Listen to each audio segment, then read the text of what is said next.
If you're a busy mom on the go or a working woman, sometimes putting your makeup on can be a challenge, but we're taking all the guesswork out of that today.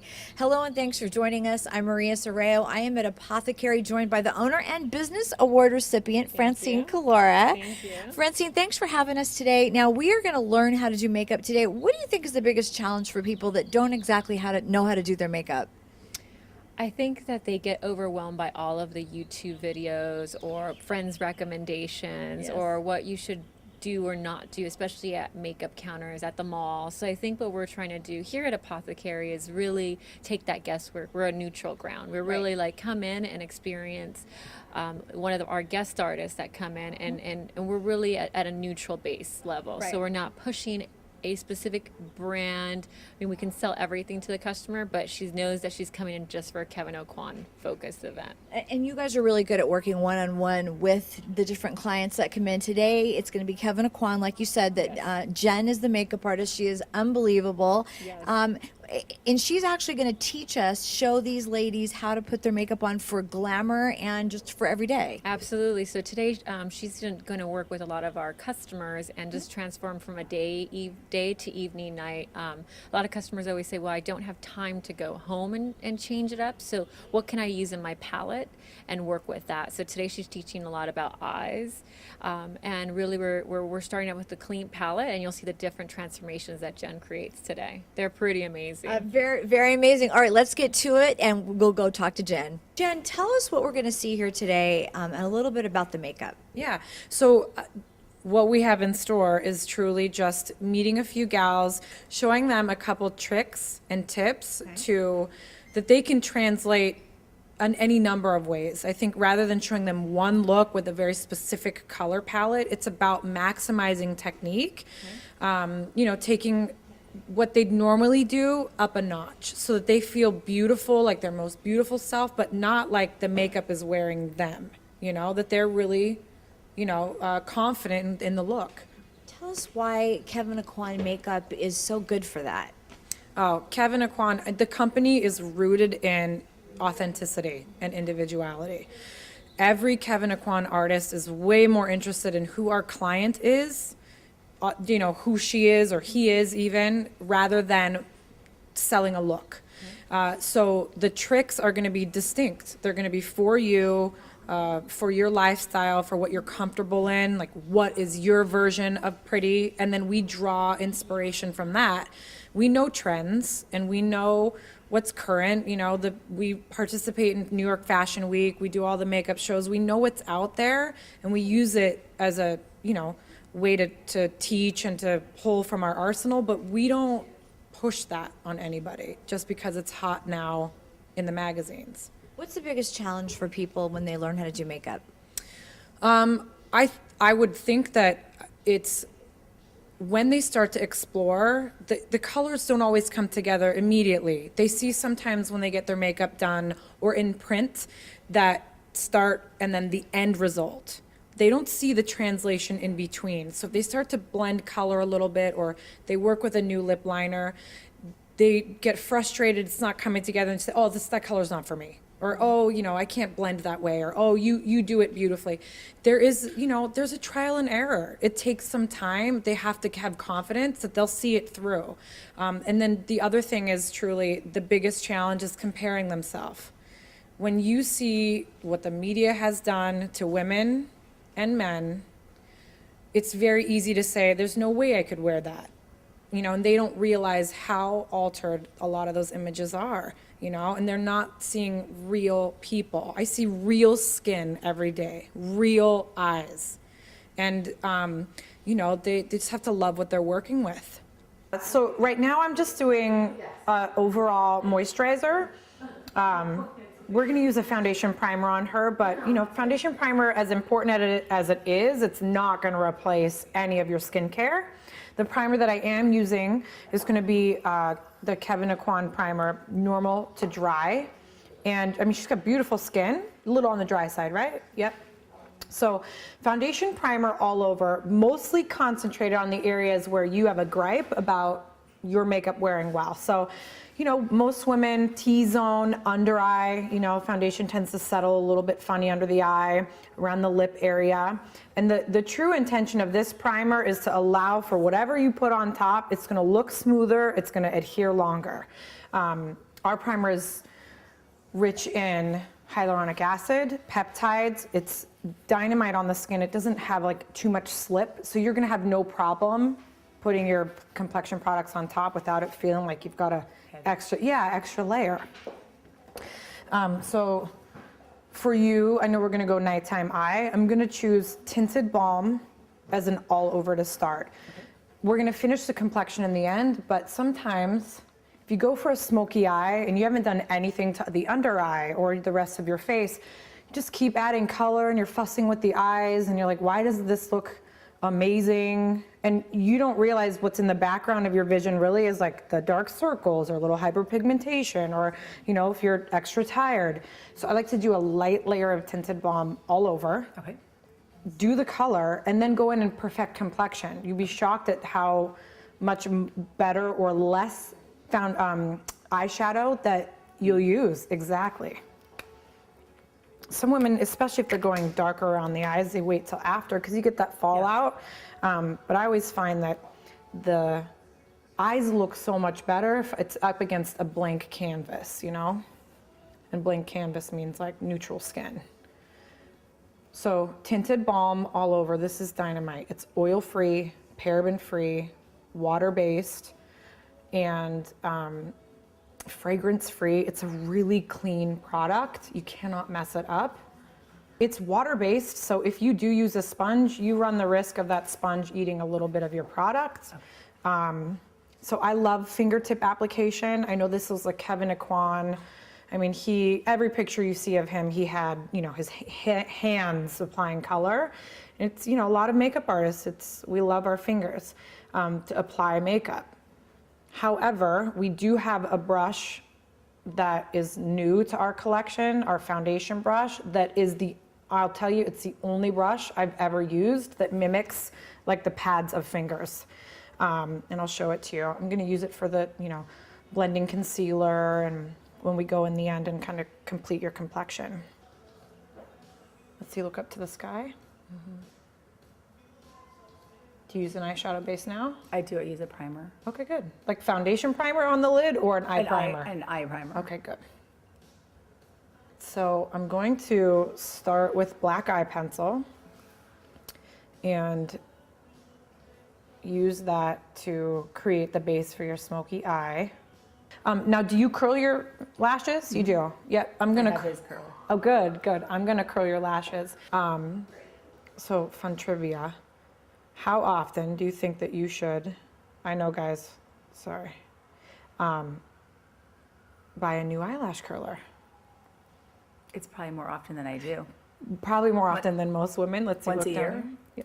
Yeah, once a year, absolutely.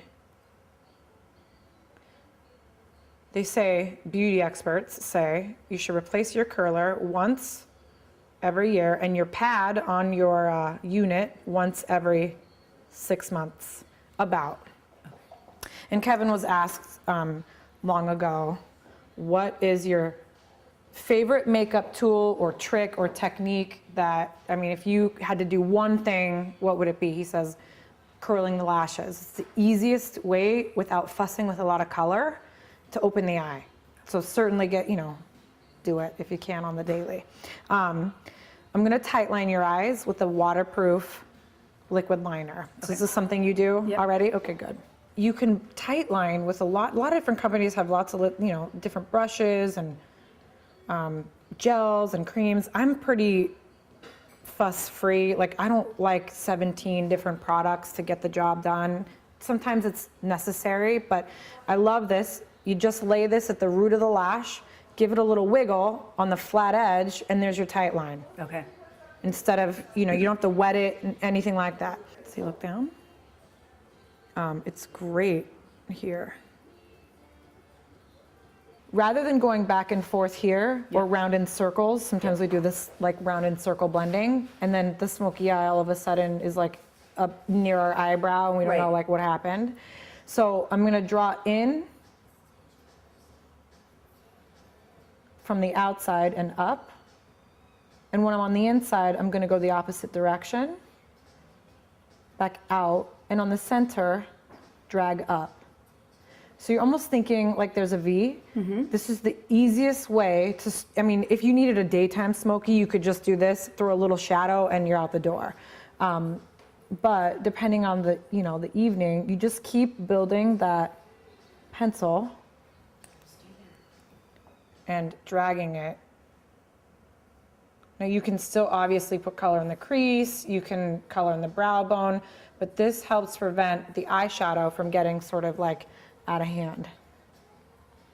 And if you do, I mean, if this trick is really great, you do this with virtually any eye color pencil. You could do like a navy and lay, you know, champagne shadows on top, and it's a fun way to alter a smoky eye without having to go an entirely new range of eyeshadows, just change the pencil.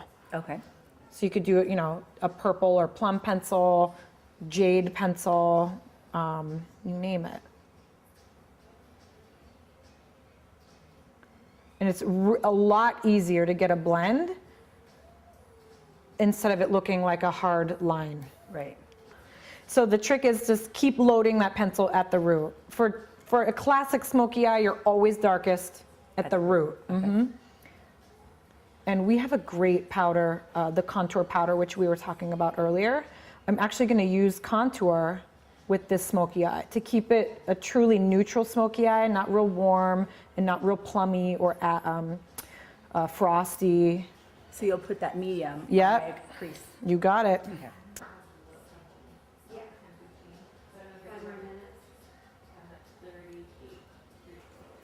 So remember, you don't have to worry too much about getting the liner perfect. You're gonna move it anyway, but the trick is to layer as, you know, the bulk of the weight of the liner at the lash line. So you don't have any white in Yeah. between your lashes. Yeah, that really can make the difference in a smoky eye or in a nighttime eye is, you know, you see the gap where your mascara or your pencil isn't filling. You know, it goes from being, you know, like an all right smoky eye to really polished smoky eye, or any eye if you just get right into your lashes.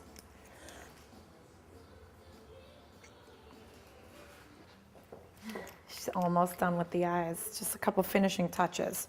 So I'm gonna take a, it's like a dark brown, it's got a little copper in it, but because you're black with gold, instead of just having black and, you know, gray, like a traditional smoky eye, I'm gonna add a little bit of this to the lid. Okay.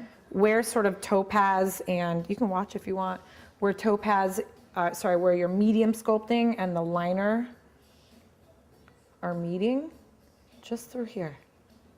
Just a light, just to catch some light a little bit. Same technique, right? So you're dragging up in the center and in on the outside corner.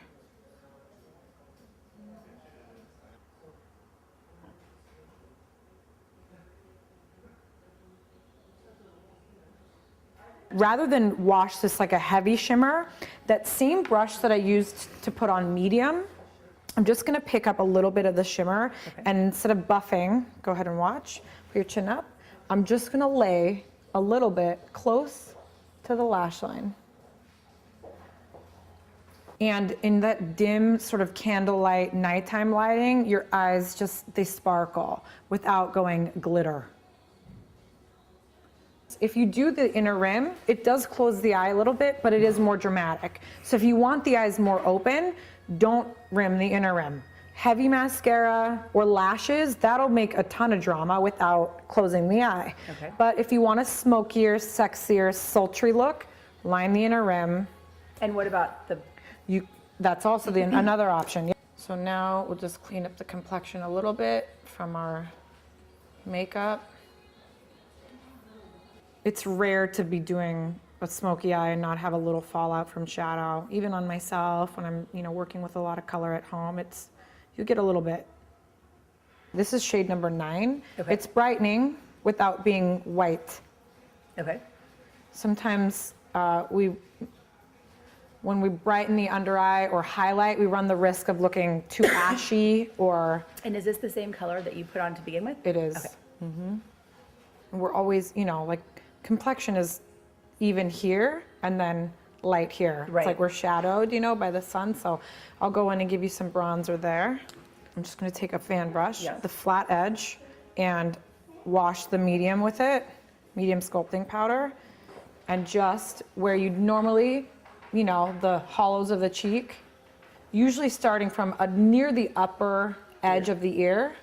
Now, not too heavy here, right? It tends to look very marionette or kind of muddy. So mostly just right in here. And you don't need a ton. I mean, just that little bit adds some shape there. And then I'm gonna run over this with a little bit of blush and bronzer, but this will give your jawbone a little bit of a shape. So not too far up, right? But right on the curve. So this brow, it's got a groomer on one end, which is great. I'm just giving your eyes a bit of a lift. So on both eyes, same thing, little weight on the inner eyebrow. And the pencil, it's got this little, it's micro pencil. It actually is the very first pencil of this kind. You see these pencils everywhere now. But this was the original, and man, it stays put. It's virtually waterproof, mimics the look of, you know, individual hair.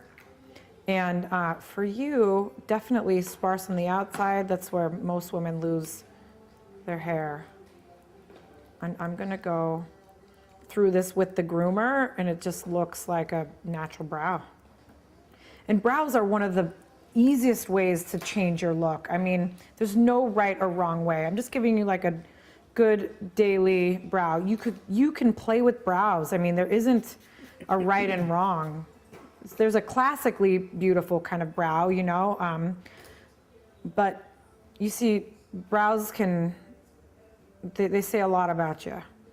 This pencil's great too. Usually you've got, you know, you need a pencil, and then you need a powder, and then you need a wax, and then you set it all, and then this, you just use the pencil in the groomer, and it's gonna stay put. And brunette is it's a universal brown. It's ashy. It can be worn if you've got really dark hair. It can be worn if you're like a, you know, ash blonde, ash brown. For drama, for like loads of layers, I love the Essential Mascara. It's fluffy, it's fibrous. It's not waterproof, but it's gonna stay put.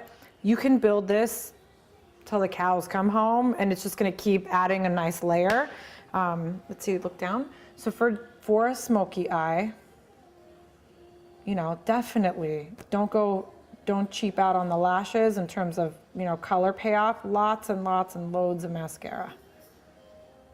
And you can curl your lashes after you apply mascara. You need to make sure your mascara is dry, dry, dry, and then you can give it a gentle curl. It's gonna give you a harder, like, not a hard looking curl, but a more dramatic curl, and it's likely to last longer. You don't want it to look streaky or stripy. This is, don't forget, ladies and gentlemen, don't forget to bronze this part of the neck, or if you need it, but we often miss this, and you've got this sort of white patch, lots of color here, lots of color on the face, and then a white patch underneath the chin. And the lighter colors, like highlight, the white is gonna make it look heavier. So like bronzing it a touch, it sets it back. Again, if you're concerned with looking thinner in the neck area. So I'm gonna use Patrice Cheek on you. Okay. You're like, oh my gosh, it's so red. I'm only gonna take a tap and just gently like kiss the cheekbone with it. It's one of my favorite blushes, particularly if you're gonna go more color on the lip.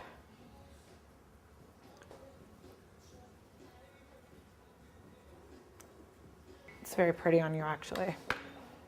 So minimal lip pencil. If you had a great neutral pencil, you could virtually wear anything on top. Instead of having a pencil that is, you know, this color, this lipstick to this pencil to this, you know, you don't have to have 17 lip pencils and 17 lipsticks. If you get a good neutral, when you bite off your lipstick, when and if, you've got a nice neutral base underneath.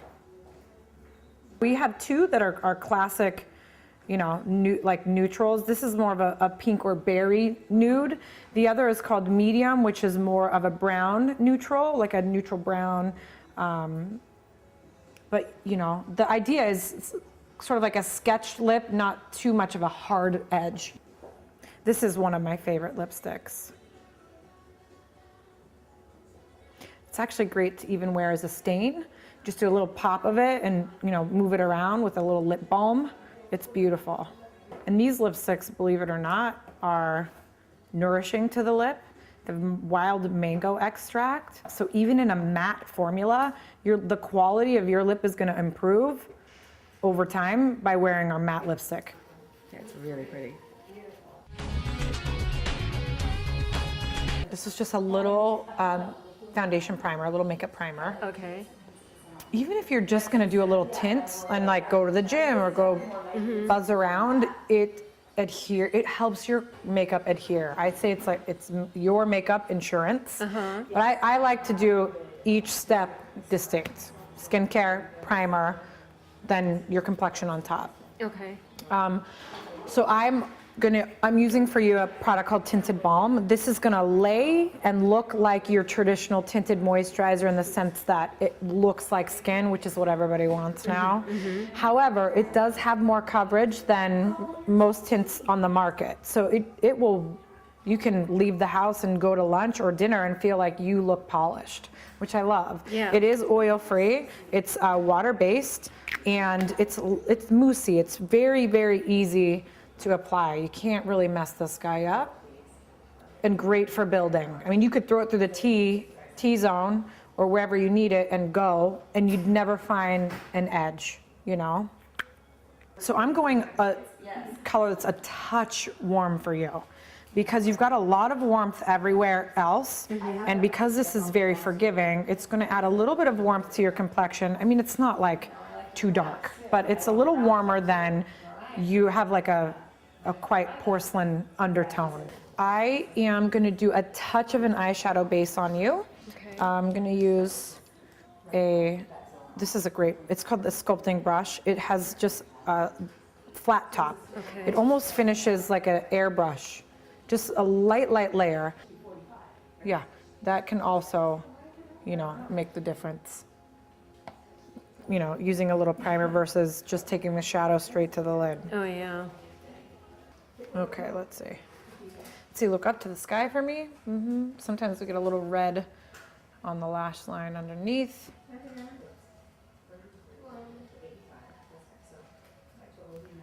Okay, we have a dynamite curler. It's got this little red pad on it. Helps you to see if you've got all your lashes in the unit. Oh, that's smart. And the unit is surgical stainless steel. So this gives you some drama in the outside edge of the eye. It does provide the eye with a bit of a lift. And you know, you go in and add a little crease color, a little lid color in the brow, and it will read like it's intentional. You did your eye makeup, it looks so pretty, and not like, wow, she's really wearing eyeshadow. You know, like it reads classic and beautiful. So I'm just gonna take the flat edge and lay it to your eye. And so it goes right in here. You're almost pushing your lashes back. So you're not in the pink, you're just where your lashes are growing. Right. And your eye's natural instinct is to water anything out that's in that rim, no matter what. So if you put it in the water line, your eye may want to water it out. It shouldn't move, but really the design is to put it on the lid, just at that little line, the lash line from underneath. Even if you just did this with a little bit of a bone eyeshadow mascara, it makes a huge difference. So I'm gonna do the same on the other eye. Okay. See, look down. And wait till you see even just the difference that makes. And you can get this done with a pencil. I just find it doesn't Move as easily. it doesn't translate in those little, you know, in between those Right. hairs Yeah. like the liquid will. Yeah. Oh yeah. I'm going to apply a soft rose just to your crease. So the idea is not to carve a really heavy color there, but maybe to set the lid back a little bit. Now, are you a shimmer gal? Do you like a little bit? No? not Yeah, really. I Just always like in the ask. middle, Maybe a little, maybe, yeah. So this is matte. I assumed. I pulled mostly matte colors for you. So again, rather than washing back and forth this way, I'm working with the lid. Just a touch here, more packing, less blending. Yeah. And then you can drag it up to blend it into the soft clay. Blending the colors together a little bit. Okay, same thing on the other side. Do some smudging, go ahead and watch. And you can virtually lay any eyeshadow with this. You could go taupe, you could go a berry, you could go, you know, greens, and you would just lay it where that blue is to change the look, to change the feel of the eye. A lot of time, when you're trying to get really like distinction in color and you don't, sometimes you go after a look and everything's just looking blended together, muddy. There's not like hard edges. It makes a huge difference to work with smaller brushes. Smaller smudge brushes, smaller, you know, dense brushes that you can work for grabbing color or placing color, and then use these to wash through and blend together. You get more distinction in your eyeshadow. Now, would I wear any shadow underneath the brow? Like You a can, highlighter? absolutely. I'm telling you, it's a Kevin Aquan original formula. He nailed it with this brow pencil. It's just so great. It's all about, like Kevin would say, what's your pretty, you know? Right. And I like that philosophy. It's not so much like, you know, do's and don'ts and, you know. It's more about drawing out really like who you are, you know, and then showing you ways to express yourself through color. I love this blush on you. It's great. This mascara is tubing. I don't know if you've worked with a tubing mascara before. The great thing about tubing mascara is because it doesn't dilute. This is a great trick too, guys, by the way, rather than, if you get mascara on the lid, rather than removing your entire eye makeup, you can usually get it blended into the shadow. Not always, but if you can, get it blended into the shadow. You want to get the mascara at the root. Some artists love a brush, an actual mascara brush, not a wand to apply mascara. You just, you know, brush the mascara on, but if you can get it as close to the root as possible. So if you have a habit of eating your lipstick off, which I know a lot of women do, this gives you a neutral base. It just looks like a nice, you know, berry, soft nude berry. Great. Well, that was a lot of fun. Those ladies look amazing. Don't they look amazing? I know. It's such a treat to always see the before and after. So we have to post them up online. Yeah, absolutely. Speaking of online, your website is? It is www.apothecarybeauty.com. All right, Francine, thanks for having us. Thank you for watching. I'm Maria Serrao, and we'll see you next time around the Peninsula.